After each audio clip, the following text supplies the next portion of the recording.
ನಮಸ್ಕಾರ ರೈತ ಬಾಂಧವರೇ. ನಾನು ಬೆಳಗ್ಗೆಲ್ಲ ನಿಮಗೆ ಯಾವ ರೀತಿ ಮೈಕ್ರೋ ನ್ಯೂಟ್ರಿಯೆಂಟ್ಸನ್ನು ಪೋಷಕಾಂಶಗಳನ್ನ ಅಡಿಕೆ ಗಿಡಗಳಿಗೆ ಕೊಡಬೇಕಂತಂದೇಳಿ ತೋರಿಸಿದ್ದೆ. ಈಗ ಯಾವ ರೀತಿ ಹಾಕ್ಬೇಕು ಅನ್ನೋದನ್ನು ತೋರಿಸ್ತಾನೆ. ಕೆಲವೊಬ್ಬ ರೈತರು ಏನು ಮಾಡ್ತಾರೆ ಅಂದರೆ, ಅಡಿಕೆ ಗಿಡದ ಬುಡದ ಹತ್ತ ಹಾಕಿಬಿಡ್ತಾರೆ. ಬುಡದ ಹತ್ತ ಯಾವತ್ತೂ ಹಾಕಬಾರ್ದು. ಅಡಿಕೆ ಗಿಡದ ಬೇರು ಸುಮಾರು ಅಡಿಕೆ ಗಿಡದಿಂದ 2 ಅಡಿ 2.5 ಅಡಿ 3 ಅಡಿವರೆಗೂ ಅದು ಮುಂದ್ಗಡೆ ಚಾಸ್ತಾ ಇರುತ್ತೆ. ನೀವೇನು ಮಾಡ್ತೀರಾ, ಬುಡದ ಹತ್ತ ತಗೊಂಡೋಗಿ ಹಾಕ್ತೀರಾ.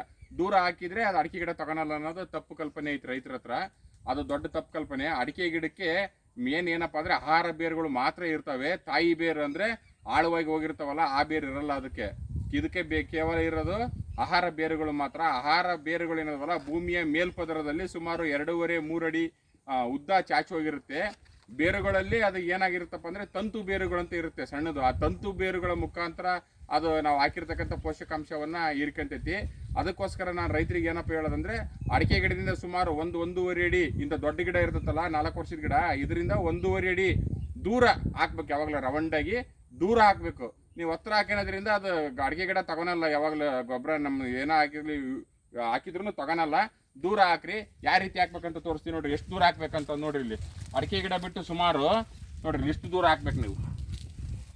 ನೋಡ್ರಿ, ಒಬ್ಬೊಬ್ರು ಏನು ಮಾಡ್ತಾರೆ, ಬುಡದ ಹತ್ತ ಹಾಕ್ತಾರೆ. ನೋಡ್ರಿ ಈ ಥರ ದೂರ ಸುಮಾರು 1 ಅಡಿ 1.5 ಅಡಿ 2 ಅಡಿ ದೂರ ಹಾಕಿದ್ರು ನಿಮಗೆ ತೊಂದರೆ ಆಗಲ್ಲ. ನೋಡ್ರಿ ಸರಿಯಾಗಿ ಅಡಿಕೆ ಗಿಡದಿಂದ 1 ಅಡಿ 1.5 ಅಡಿ ದೂರ ಆಯ್ತಿದ್ದು.